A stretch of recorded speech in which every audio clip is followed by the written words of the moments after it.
A big blow for Manchester United. Losing wasn't really the issue for the club today. Losing De Ligt could be a problem as we chase European glory. Big points dropped by Newcastle in the race for the Champions League. Chelsea will be licking their lips and rubbing their hands together. If they can beat Liverpool today, they will be in a driving seat for a Champions League position. The race for that is amazing. I'm joined by KJ. How are you, mate? Yeah, man, I'm good. Obviously, United game went the way we thought it would, except for De Ligt getting injured, and that does not help us whatsoever. But at least the race for top 5 is interesting, At least the race for top 5 is interesting. Also, Spurs drawing 1-1. Again, a result that we probably expected to see with changes. And we're twins. Man United and Spurs scored at nearly the exact same minute, and then conceded in the exact same minute as well. So we are really twins up in here. Both made big changes, both obviously not getting 3 points, and all eyes are on Thursday for those two teams. Yeah, absolutely. Look, listen, you will see when it comes. We'll get on to Newcastle in a moment, people. Make sure like buttons have been hit. Make sure you're subscribing to the Football Terrace. Please get those things done for us. Thank you. There'll be a lot of people angry with another defeat, and it doesn't read good. For me, I'll get on to De Ligt in a minute. De Ligt's the real reason I'm frustrated, because I feel that a fit and firing De Ligt, hopefully for a European Cup final in just over 2 weeks' time, it would be important for us. So I am really frustrated that it looks like he's going to be out. The only element of that really annoyed me was two things. One's on Amorim, and that's starting Bayern. I think he makes our defensive line nervous. His positioning is bad. He looks awkward. He pulled off a few good saves today, yes, but I expect him to make those saves. His positioning for the first goal was poor. The way he's kind of coming off his line, hasn't got his near post covered. His positioning for their second goal, yes, De Ligt is out injured. By the way, Brentford didn't have to kick the ball out. It's all fair in love and war. Mm-hmm. His positioning is terrible. He can't even make an attempt to save the ball. For their third goal, just look at where he is. He's almost running out past it. His positioning was so bad, Luke Shaw almost conceded an own goal in the opening couple of minutes, and that set the tone. That was the moment. And where he was running to, I've got no idea. The goalkeeper has to dominate those areas of the pitch. I just think, I mean it with no disrespect to Bayern, I'm not actually scapegoating him. I'm having a pop at the manager. Play Tom Heaton if you're going to rest Onana. It's as simple and it is as straightforward as that. That is a decision that you have to make. That annoyed me. The only other bit is that I think the only way for this to be fixed is by buying better players across the whole team, by the way, who score more of their opportunities and chances, win more games, so confidence grows. The way we capitulate when we first concede. So I would say Brentford were probably the better team when we 1-0 up. We conceded a goal. A few minutes later, concede again. Second half, I actually think we played really well right up until their goal. What do we do? 3 minutes later, 4 minutes later, collapse and concede another. And we've been doing that for many years prior to Amorim coming in. And it's something that if I was able to talk to him, he's got to get us to a point to fix it. I think it can only be fixed in the transfer window. Our ability to collapse and bottle it needs to be studied. It needs to be quantified, because if you could work out the exact reason, I think you become a billionaire overnight, because it's the way we turn into yellow bellies, the way we lose and then we get a goal back from Garnacho, and then we look dominant. We look dominant and we score another goal. And look, listen, shame. I'm going to be shameless for a minute. I can't believe the referee didn't add on the time for the goal and the delay in the corner. There should have been an extra minute and a half added on to the game. We might have been able to come back at that point. We did the same thing against Lyon. Cruising, concede, collapse and capitulate, score a goal, and suddenly we're playing brilliantly again. That is less to do with ability and confidence, but the only way I see us fixing it is by bringing in even better players who win more and score more, so the confidence remains higher, because it was those are the only two things that really annoyed me. Why did we pick Bayern and put him in goal? And the way we capitulate when we concede is fucking annoying. Yeah, it's frustrating. Another thing as well in terms of starting lineup, buying there was an issue, but I actually think why play Kobe Mainoo in the double six position or double eight position, whatever you call it? Why play him in a double pivot when we've seen this whole season under Amarim, his best pieces of play, his best games have come at the 10, where he isn't asked to cover so much ground. Because physically today we got dominated, absolutely dominated in that midfield in our defense. And I think a big part of that is down to Mainoo being in the midfield, where we've seen in a double pivot, that's not his best role. You know, 3-man midfield, you can work with Mainoo in there. But if you're literally saying to him and Ugarte, your job is to like just run around the entire pitch, making sure we don't lose the ball, that's not his game. And he looked poor in that position. When we moved him further up, he looked a lot better. So yeah, that's a great shout as well. And the annoying thing was that probably one of the best games I've seen Ugarte have for us. That was probably the other thing that frustrated me is Ugarte had a very, very good game doing what he does best. But yeah, I agree with you. Mainoo deep just doesn't work when we're trying to be more offensive. He's better in those attacking roles. At the same time, you'll probably find he's just trying to get 90 minutes under his belt and trying to get 90 minutes under Mount's belt. And I'd much rather Mainoo deeper than Mount, if I'm being honest with you, around that. But as we know, look, we rotated 8 players from what will be our main starting lineup. So I'm not surprised we lost. Yeah. The only element, as I say, that frustrates me is I just don't want to see Bayandera in goal for us again. There's no need to. And it's more of a study of the club when we can. And that's why when people say, Terry, you've got to say you're through to the final. I'm confident we can make it.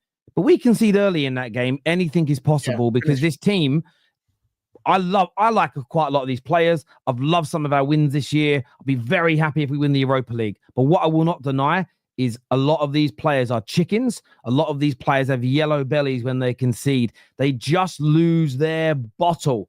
And if you want to know what bottle means, it's Cockney rhyming slang.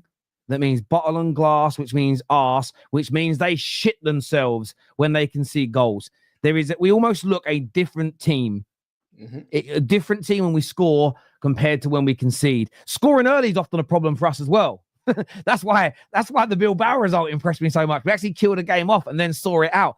I keep telling rivals we don't do that. We don't do that very well at all. But the one thing that stood out to me, I saw Staffy tweet this today, and it is true. And people keep going, why have United done so well in Europe compared to England? For us, it's the physicality. In Europe, we have just been better, or at least equal physically to every team we have played so far this year. As fast or quicker, as strong or stronger.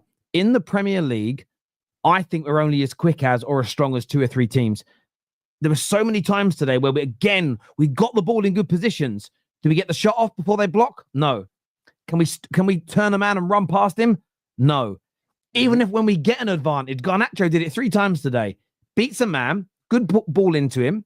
As he starts to run, you can just see fullbacks, midfielders, they get to him so quickly. But yet, when Wissart or Mbomo break on the ball, they're very, very difficult to stop. So, and that for me, look, you can't coach that. That is about the transfer window.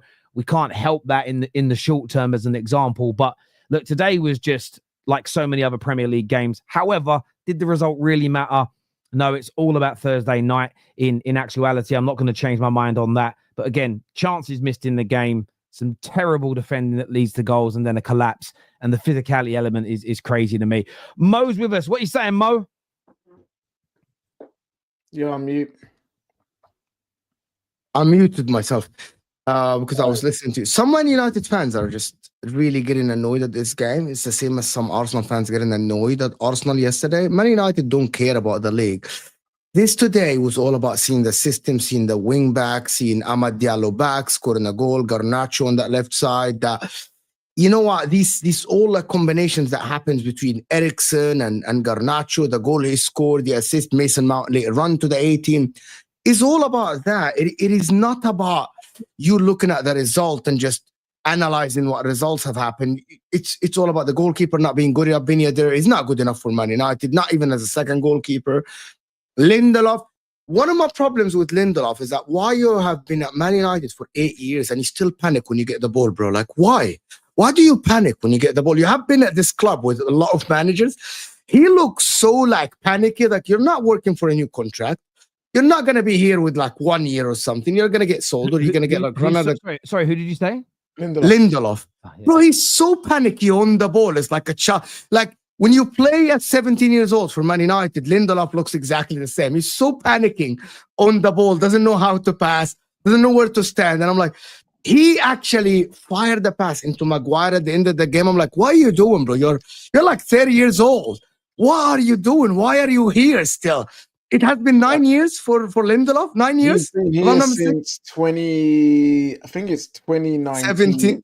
2019 since James. No, 2017. I think it was 2017. His second season he came. 2017. Oh, no, it is. 2017. My bad. Guy should not be playing football for Man United. It's astonishing how this guy is still a Man United player. I'm gonna actually agree with you guys. Ugarte is getting better by the game individually, not within the system, not within. He's getting better by the game. He's being strong. He's actually adding a bit of an attacking element to him, and you can watch him going forward. Like you can watch the guy. His passing are getting better. His distribution is getting better. But some Man United fans are panicking, ranting. You shouldn't rant. Like it's okay. It's all about that one game against Bilbao until you reach the final. And you take it from there. I'm telling you, and I told this to Staffy yesterday, you win the Europa League, you cut the rebuild for about like 2-3 years because of the money that you're going to get from Champions League, because of the caliber of players you're going to get from the Champions League, because how Amrim will work with these players. It's just, I don't get it. Why are Man United fans just throwing their, what is the word? Toys out the pram. This is the thing. We could have lost this game with our first team out there playing. There is no doubt about it. At the same time, Bayern, and there's a comment here from Joshua Jack that says it's this team and this manager, stop leaving him out. The thing is, Josh, I don't know when you tuned in. This super chat came through 4 minutes ago. We've been live for 12. Me and KJ have both complained about decisions the manager made, even though he was rotating. For me, Bayern shouldn't have been in the team today. He makes our better defenders nervous. What he had in front of him today was Luke Shaw, who's returning from fitness, a couple of kids, Dorgu playing out of position as an example. That's not going to help you. For me, we should have gone with Tom Heaton in goal, even though it is to a large degree a little bit of a dead rubber. At the end of the day, I said this yesterday about Arsenal. I'm keeping the same energy about Man United, right? So it's never about defending Arsenal. I don't think us winning today is going to help us win the Europa League. I don't think losing today is going to stop us winning the Europa League. I don't think these last 3 games after today in the Premier League, we could win them all. We could lose them all. I think it's going to have zero impact on how good or bad we do next season. I do not see there being a huge correlation. The squad is going to change quite dramatically. We're going to have more speed, more power, more quality added to the side. There'll be a full preseason. I'm relatively comfortable with it. Again, Josh, that doesn't mean I'm happy with losing. It doesn't feel nice to lose.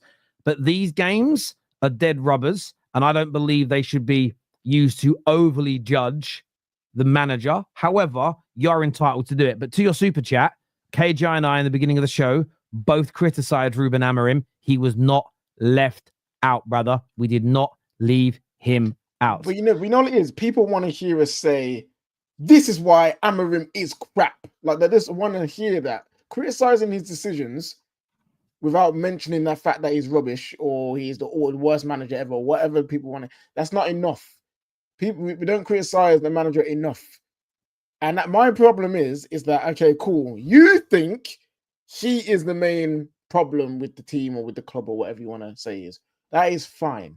That's cool with me. People are saying in the chat saying he should get sacked if you don't win the Europa League. I'm sitting there saying, cool. That is what you think. That is fine. I have no problem with that. If you got sacked, it is what it is. But the problem is like, okay, cool, you think that. But just because I don't say everything you want to say, it's now a disgrace and we're accepting of low standard. We have low standards. We accept this poor position. That's not what's happening. But just because maybe me, myself, or Terry, or Nagy, or any other United fan have a different solution to the problem and therefore have a different temperament to the issues, doesn't mean you're sitting here happy that we're down here. Yeah, what I find very interesting, and I will say this to the Man United, forget rivals for a moment, because their job is to troll and to everything else. To Man United fans questioning my view on what to do about Amorim, remember I am the person who told you all that just sacking managers would never fix us. Remember I told you all until a manager comes in day one and implements a style, yes, we may go backwards for a period. Been saying it for 8 to 9 years. That is how we need to instill a new manager to go forward. If we did it the Ten Hag way, the Oli way, the Jose way, and again, we only learn afterwards the majority of the mistakes because they get revealed. So there is a bit of hindsight to that. Every single time we just sacked a manager, adapted to the players, and went down that road, it failed.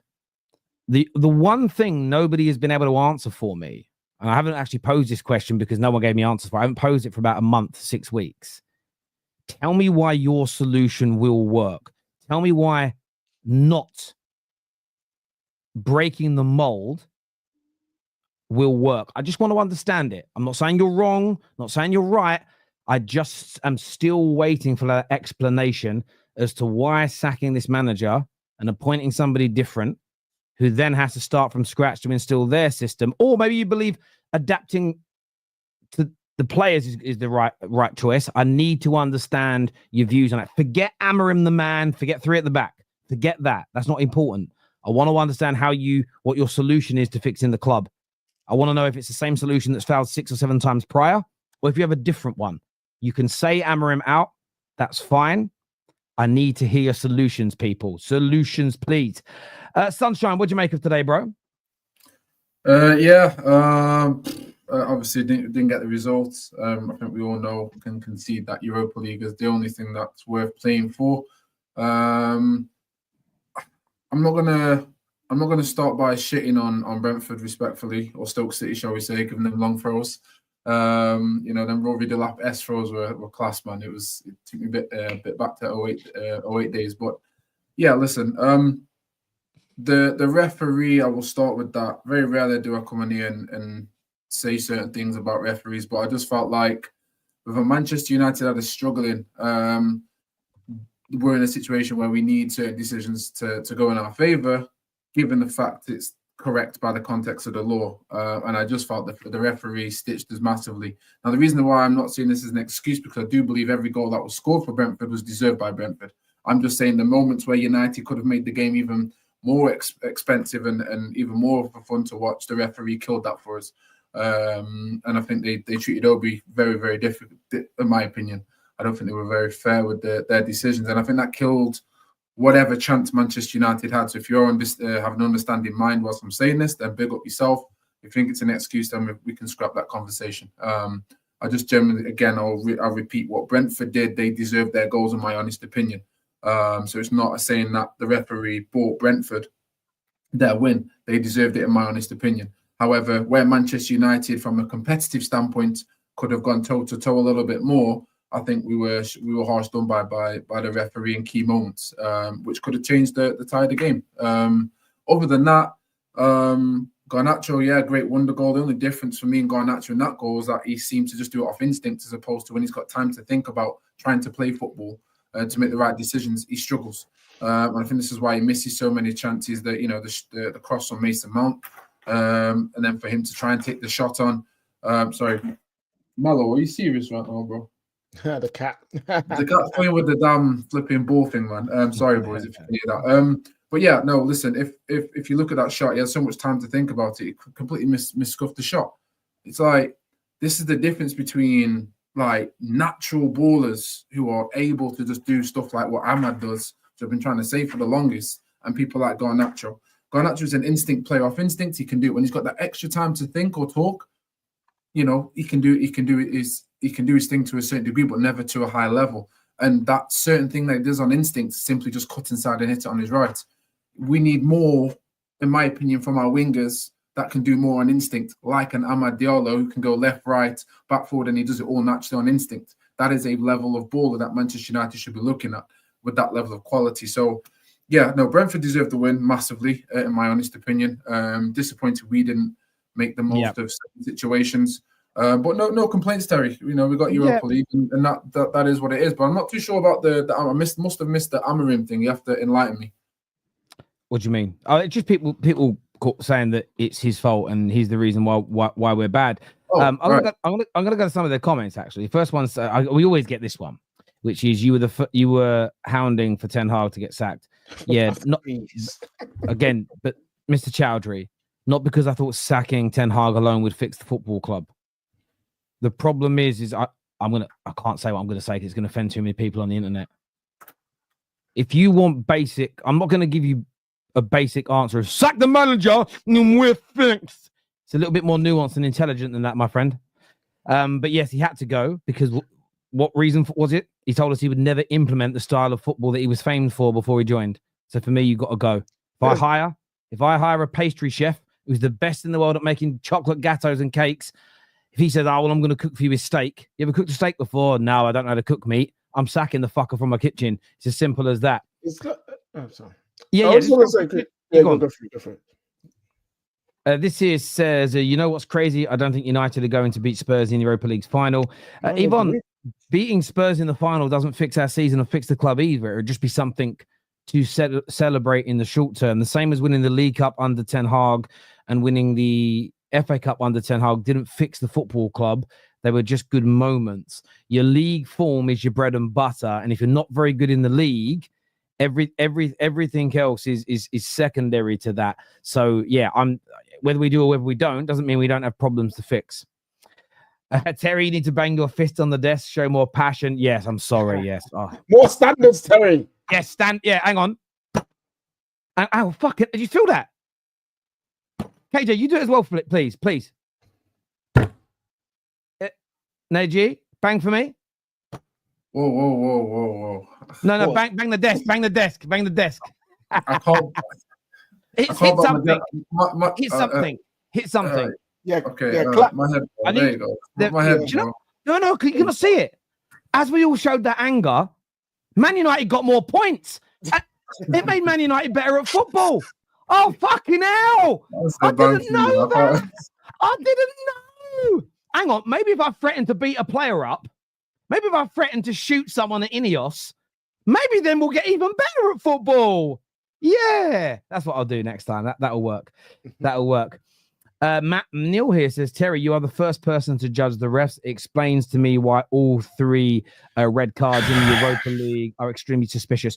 I admitted on the night that the second yellow in the Lyon game was very harsh. However, we have seen players booked and players can see penalties in Champions League and European football for years. You can go as far back in my memory as Rafael da Silva being sent off against Bayern Munich for the same thing. Liverpool this season, the Premier League, got a penalty against Bournemouth for the exact same thing. So we've seen that happen, but I did say it was harsh. Very fair. The penalty against Real Sociedad, we were already leading by 2 or 3 goals at that time, and they dragged Dorgu down as again clean through on goal. And the penalty the other night is a stonewaller by every part of the law. Denied a clear goal scoring opportunity because Rasmus is going to tap the ball in, and did so not in an attempt to win the ball, but by pulling the player back. If it's an attempt to win the ball, it's a yellow card. If it isn't, so if you pull him back, pull his hair, anything along those lines, strike him, it's a straight red card. So one of the red cards, you could argue, yes, was a little fortunate. The other 2, no, they were absolute stonewall red cards, Neil. By the letter of the law, they were correct. And by the way, just so you see the consistency, when Saliba was sent off this season, said it was a red card. So exactly the same. So when you're going to call me out for my referee takes, exactly the same situation. Joshua here says, I don't think that way about Ruben, KJ. I think he's done some good things, but there's some people not guys that give him no criticism, because if we don't win the trophy, it's catastrophic at the club. Do you know what it is? The thing, Josh, is this. I understand that it's catastrophic, but the way we are applying the judgment is like this is the final season of football ever.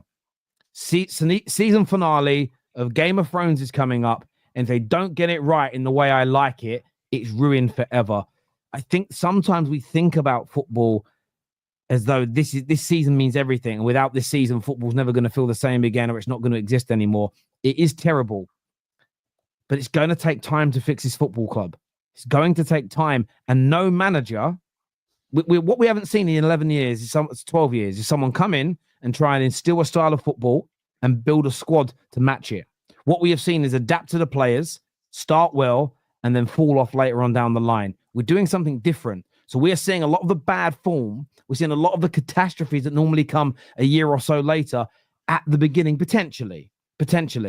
I just think Man United fans would help the club more if we showed, yes, some criticism, but a little bit more patience, stayed a little bit more calm, and waited to see the wood for the trees. I think the overreaction is only going to damage us as a football club. Why? Because no amount of anger in the last 12 years has fixed the club. Why this time round do we think getting angry and screaming sack a manager is going to fix us? Surely we have learned that has never fixed the football club. We've got to learn from our mistakes as fans as well, my friend.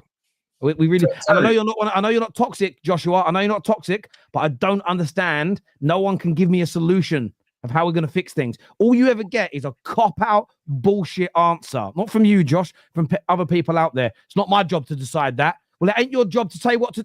If it isn't your job to find a solution, it's not your job to sack someone either, is it? You can't have it both ways. You know, I can't. You don't get hired to do a job as a manager and go, well, I only like sacking people. I don't like employing them. No, if you're gonna give the opinion to sack someone, you have to give the opinion on how to replace them and fix things. You can't have it one way. Cop out, weak cowards. Terry, just quickly. Hello. Yeah, go on, mate. Go on. Yeah, sorry. Just quickly. I think there's the fan base that had a belief system. Not saying right or wrong, although I disagree with this belief system. But those that had a belief system where they said sacking the manager will work, and that's the trail of thought. They had an expectation of the new manager to come in a short period of time because that's all they thought was the problem. Yeah. So if that's the only thing they think is the problem, then their expectations of the new manager, regardless of time, is going to be, oh, he hasn't done what I thought he was going to do. Therefore, they have a choice, like you've just said, either reflect on themselves and go, is this a repetitive thing for myself? Or is it, no, I'm still right. It's the manager.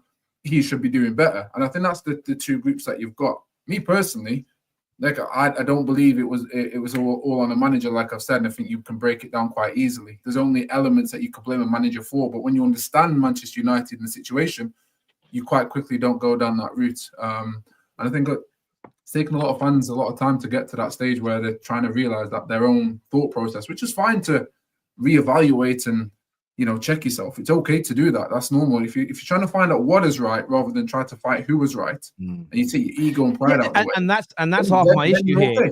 And that is my issue. I don't mind people that don't like Ruben Amorim. So Danny Devil in the details, doesn't come on the terrace as much anymore, doesn't like the manager. In group chats with me, and I've listened to his content, explains in detail why, what he would replace him with, understands it will still take 2 or 3 years to fix us, but would prefer something different, can break it down, can give a solution. What my anger is from is that people just go, sack him, get rid of him, fraud. And then what? That ain't my job.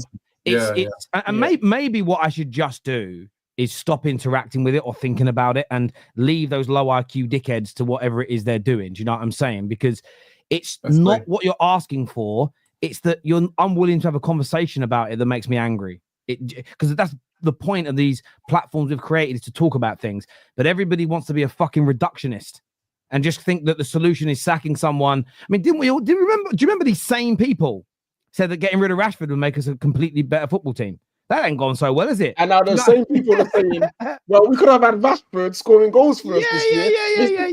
It's just because it's all superficial, low-level stuff, and none of us know the exact answers. We're on the outside, we're fans, but that's why we have a platform that's about discussing these things openly. And if someone says, sack manager A, cool.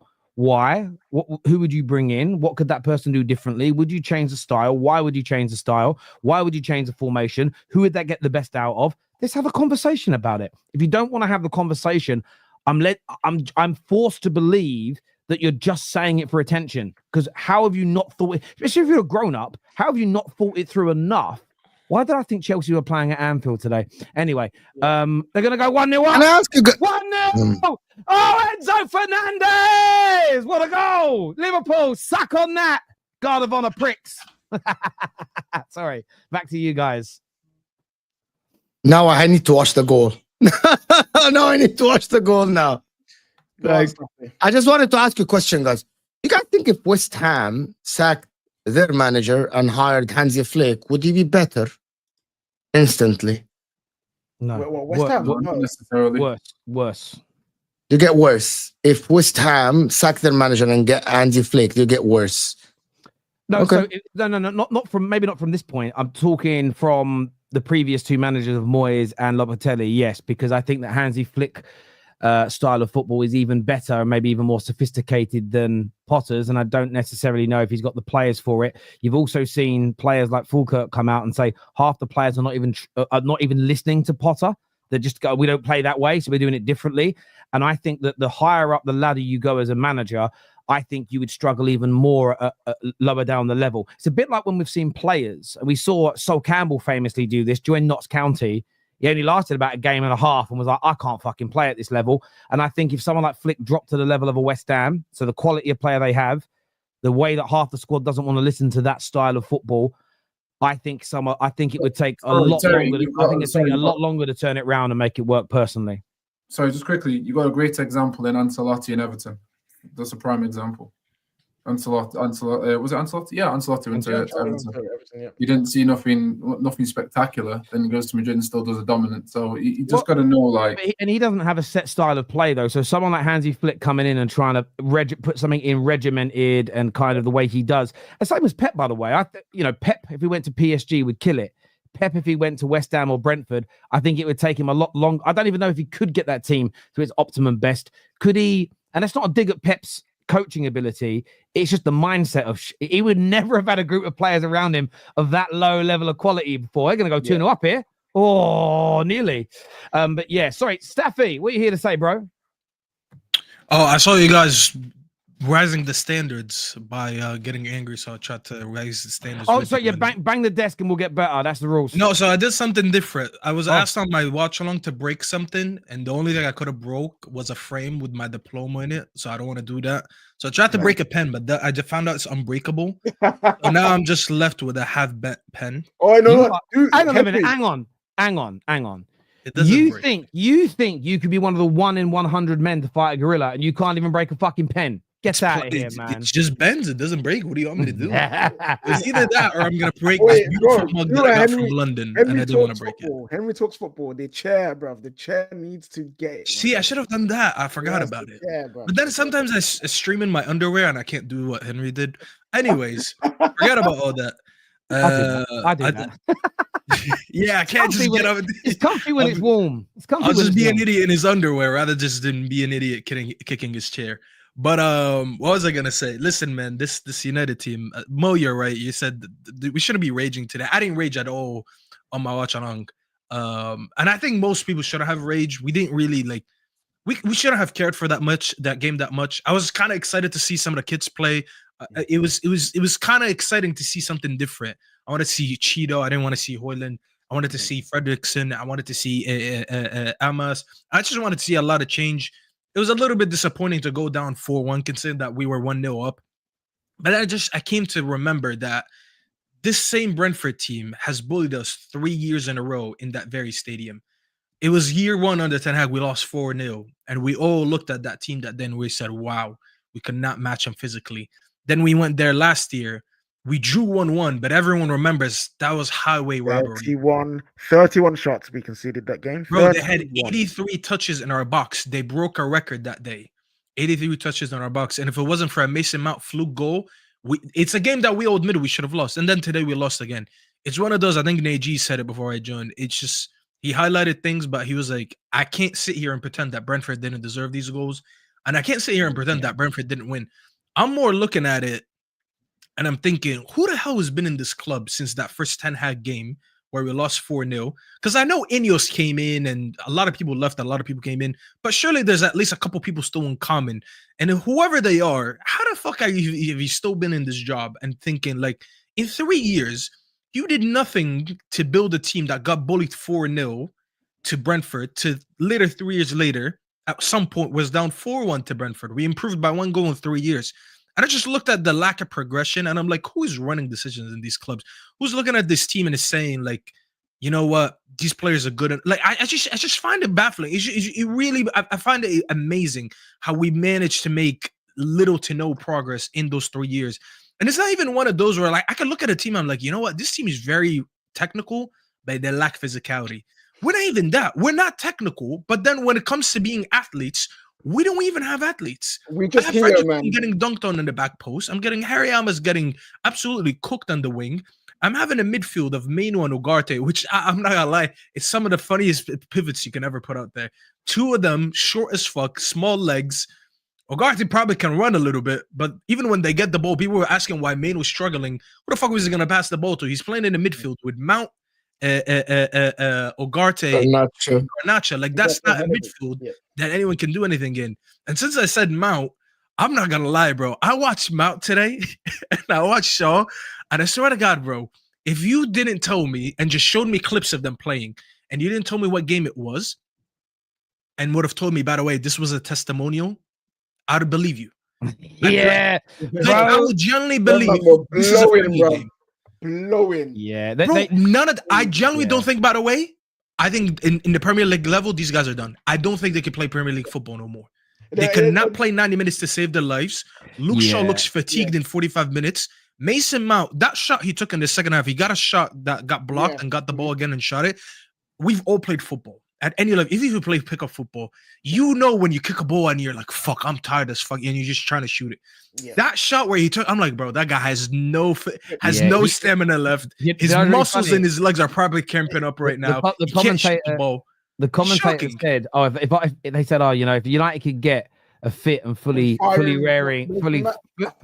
firing Mount," and I thought that player hasn't existed for 3 years. That's why none of us wanted him. It's and this is what's been frustrating me with Mason Mount.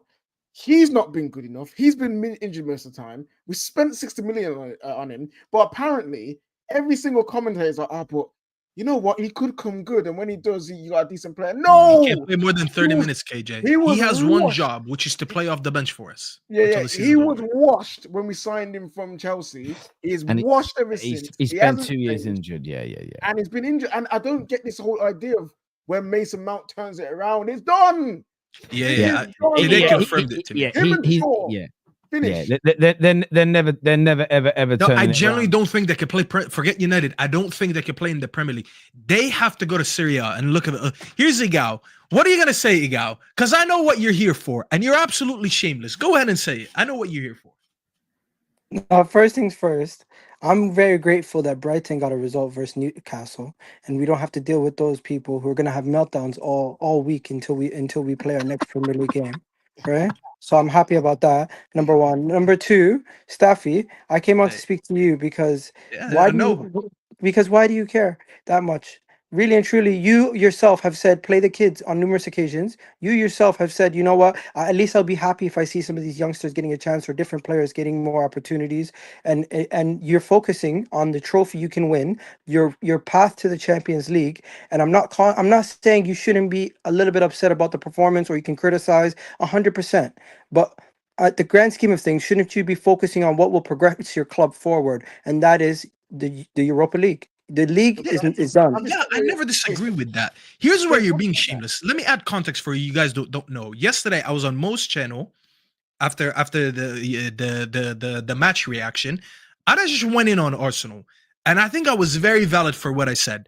I said because I'm holding Arsenal to a higher standard, and I'm putting them in a conversation where they want their club to be.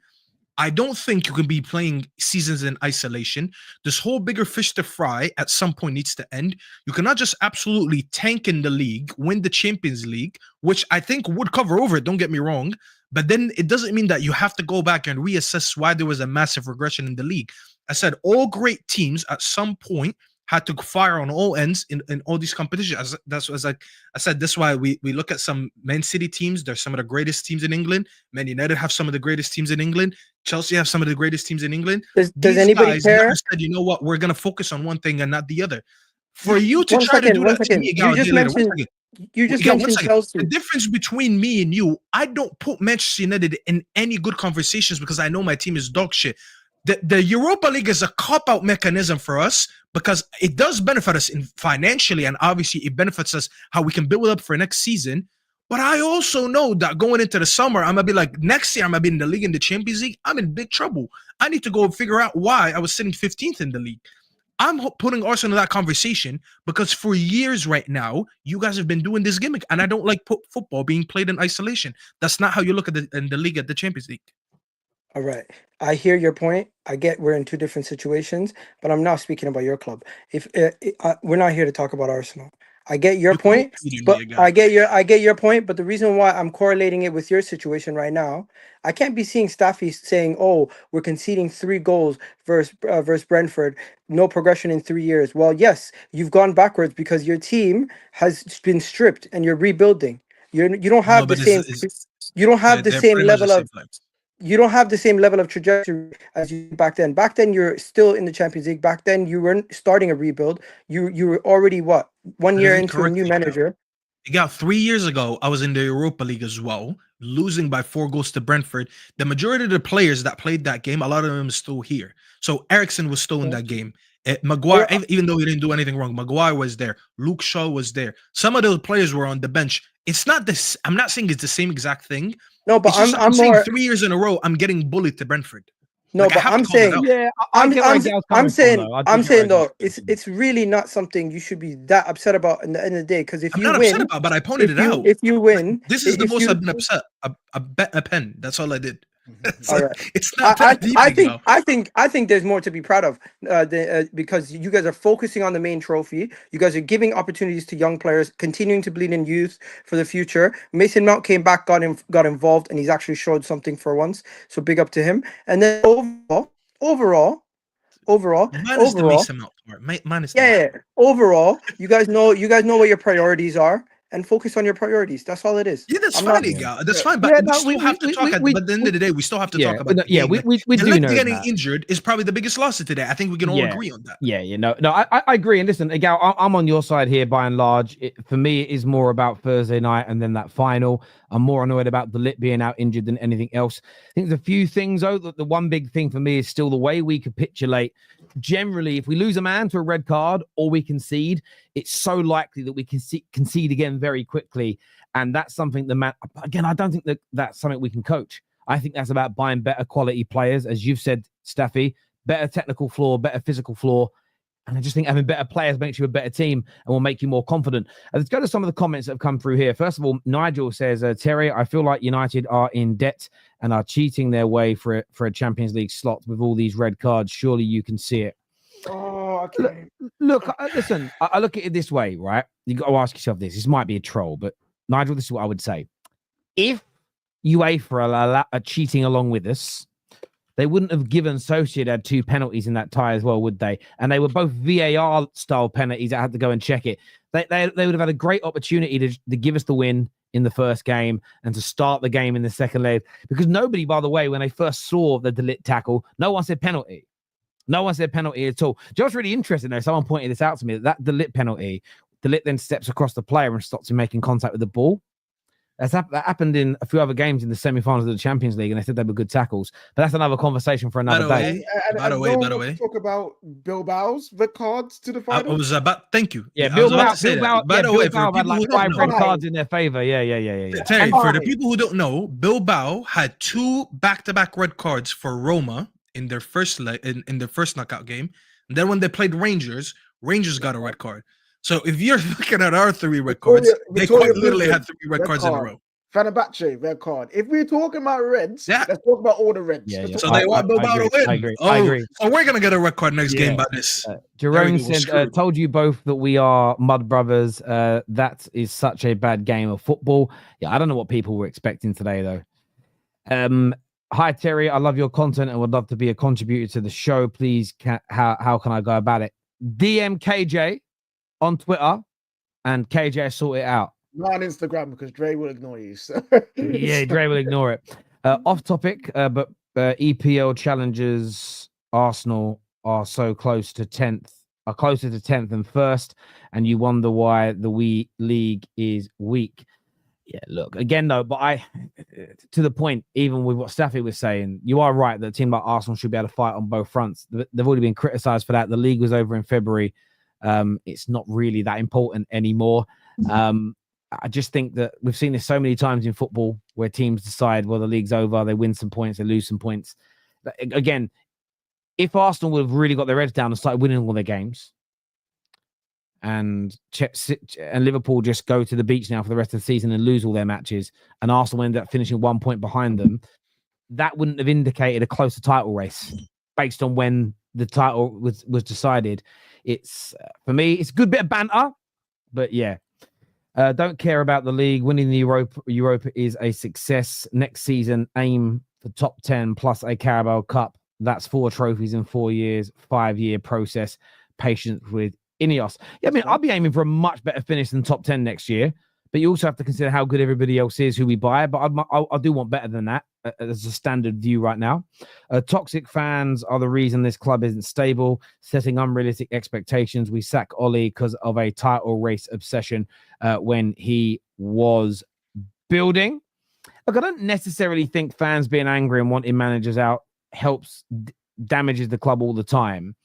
But equally, again, I've been asking for this for a while, and we all have moments where we're angry. I'm not saying people shouldn't be angry, but show me the empirical evidence that shouting and screaming and always being angry fixes a football club. One that's been broken as long as ours. I don't always, especially days like today, where everyone says all week, just play the kids, rotate, we don't care about this game. We don't win it, and the same people saying that are like, fuck this manager. Well, when did you lie? You lied at some point. I don't get why that doesn't get called out. It's weird. If I say to KJ, doesn't matter what time you turn up on Monday morning, mate, whenever you arrive, it's fine. If he walks in at midday and I sack him, that'd be weird, right? That's exactly what these people are doing. And for me, I don't understand why anyone's listening to them. It's strange.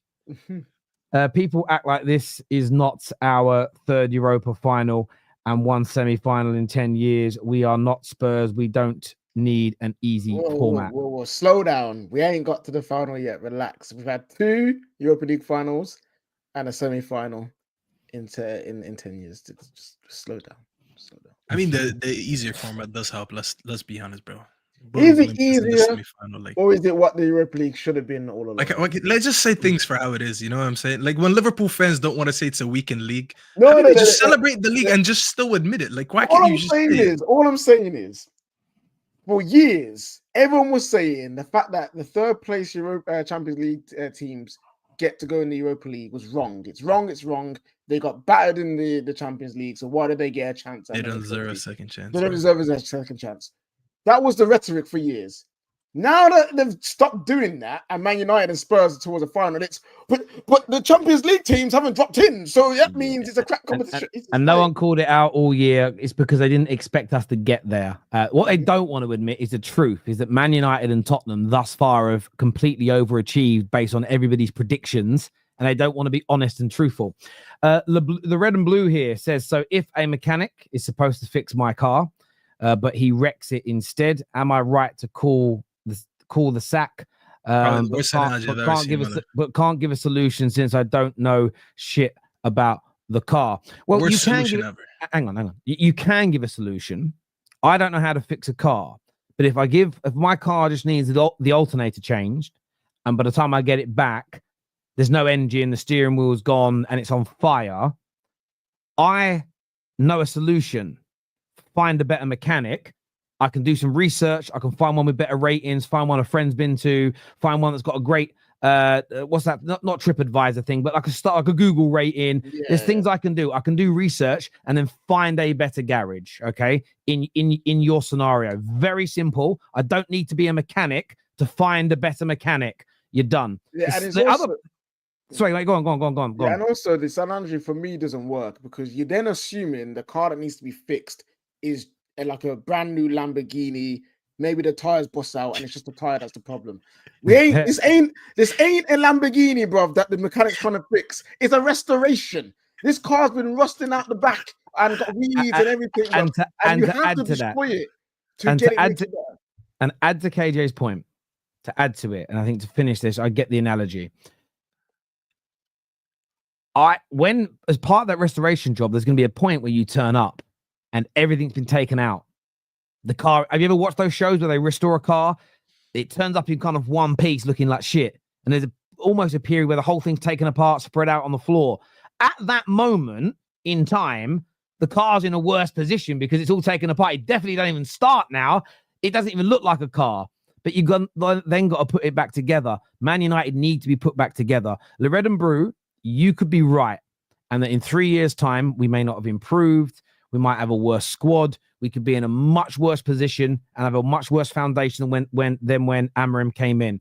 So you don't need to gloat if you're right in a few years because you could be. The problem I have with you is that you were at the conclusion stage far too early. You ever watch those TV shows about art when you were a kid and they might be using weird things like jumpers to make a massive picture. They'd have like a bird's eye view of it. We had Art Attack was a show in England. Yeah. It's a bit like judging the outcome not even a third of the way through. That's a shit picture. You don't even know yet. I think we have to give it a little bit more time, but great try, the Red and Blue. Very, very good. Rouge, next time, don't total your car and expect it to be fixed. Because what we did is we drove this bitch off a mountain. We flipped like 100 times on the way down. And we're like, fix this now. Why are you not fixing it? The main point he made out is I'm not a chef, but if I eat bad food, I can find a solution to getting better food. I don't know how to build a house, but I can find a solution to getting better builders to my house. We can all do this. We don't need to know how to do everything. I don't need to know how to do heart surgery to tell the surgeon that killed my nan because he left the scalpel in that he did a bad job. Like, I can find a solution. I can find a better doctor. Come on now. Terry, I think it's in a bit more, bro. In the foot, and I say this with respect, but I do think it's foolish. The foolish part of the analogy is they understand that they're asking you to use the same parts that run the car to fix it. Yeah, that's the foolish part of it. Like, it's like I'll give you a beat down buggy, but I want you to use the same door, but just polish it and then make it brand new, make it work, make it not squeak. It's like, yeah, no, you're right. You could give Gordon Ramsay. You give Gordon Ramsay. And they ask you to no, that I want that Ferrari engine. You know, I want V8 engine in this little buggy. You're not allowed where am I getting the V8 from? Hang on. By the way, to the same mechanic, to that mechanic. But until you show me you can make a Ferrari engine out of a Fiat Punto engine, you're getting no money for parts. That's just fucking stupid. I always say this to people, right? If you literally gave rotten ingredients, out-of-date ingredients to Gordon Ramsay, his food would taste like shit. At the end of the day, you've got to give people the tools. Michael says, I remember when do is burn it black, bro, and then I remember when Chelsea had a bad season, and Terry used to say if United had a season that bad, it would get more attention. Wrong. No, it has though. Yeah, Man United season has had a huge amount of attention, no doubt. Now there isn't because it's dead. No one's even bantering us anymore, and that's where these seasons end up. And that's why like when I say to people, you can't control banter. Sometimes I say hold it down a little bit. Because you end up blowing your load too early. I call them gyms. They blow their load too early. I think the only saving grace that helped us is the fact that we might win a trophy. Chelsea didn't have anything else to cling on to, so it kind of made it worse. Whereas like United, you can banter us as much as you want, but a lot of people came to a realization we could win a trophy. Yeah, and I think as well, a manager coming in mid-season, it changes the way whenever a manager comes in mid-season, there's always less scrutiny on that manager than if they have a pre-season, spend loads of money and start a season. But yes, the Glazers and Sir Jim are the problem. How hard is it to understand? Common sense is dying. Do we know the Litz is out for the season? Yeah, we have no idea yet. They won't know. They'll have to do a scan. The Jim, I don't see how people can put Jim in with the Glazers after 1 year. It actually makes no damn sense. Well, again, I think it goes back to Sunshine's point earlier. How bad it's about people's lack of comprehension about the deep-rooted problems at the club and how long it would take to fix. We could have got owners from Qatar. It still would have taken them 2 or 3 years to fix this. It was never going to be a quick job. And that's the bit that I find probably so disheartening in the conversations, even within our community. I get people from outside the Football Terrace community challenge what we say, but the Man United fans who've been right all along, the Indianas, the cat, overarchingly right, not about every specific prediction because no one does that, but the problem's bigger than the managers. Any new ownership with a new manager is going to take 2, 3, 4 years to fix. This was always what was being spoken about. We're seeing that now. But the people that honestly used to think sack manager A, sell 1 or 2 players, and bring me a couple of ballers, and we'll be back to the top. And you know that they've got a lack of understanding because their examples would be, well, I've seen Bayern Munich sack a manager and go on to win a treble. Yes, but they're not in the starting position we were in. They treat football clubs like a monolith, like we're all in the same position with similar squads, with similar problems, and it's just not the case. We are buying $500,000. We are paying $500,000 a week for 60 minutes. Yes, Nabil, and that wasn't a Ineos decision. One thing I will say about Ineos and the people running the club, I do not believe they'd have bought Mason Mount. I do not believe for a single second they would have purchased Mason Mount. They wouldn't have paid the salary. They wouldn't have done those things. So, yeah. Well, yes, I think he's adding together Shaw and.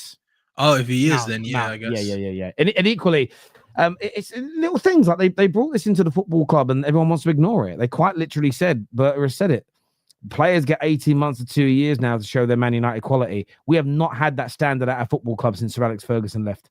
That's why, out of all the funny things we say, that's why Phil Jones only left in the summer. Or the summer before. Like, the standards are crazy. Jim already admitted that in that interview with Gary Neville. That amount of contracts, remember he was like, there's certain players we would have never given that contracts if we were here. But they inherited some of these contracts. So we can't really blame him for that. Yeah, no, it's like you just it's like you just said. It's when you inherit legacy problems, the way that people think you can just resolve it so quickly and instantly is shocking to me. The lack of comprehension of the problems and how long they take to fix is absolutely crazy. AJ made the best analogy. He said you're asking him to fix a car without giving him new pieces. If you wreck a car and you're not allowed a new bumper, a new door, a new windshield. Have you guys ever seen a bumper that gets fixed versus a new bumper? You can always see that this bumper had some work in it. It might look polished. It might have new paint. It'll never look as good as new. So people want us to fix it. They don't want us to get a new bumper. And I agree. That's the part. Listen, I want to thank everyone who's tuned in, though. We are going to be live after Chelsea versus Liverpool. It's been a really good game so far. This is going to redirect you to Hassam's channel for his watch along. So go and spam his chat now with TFT Raid.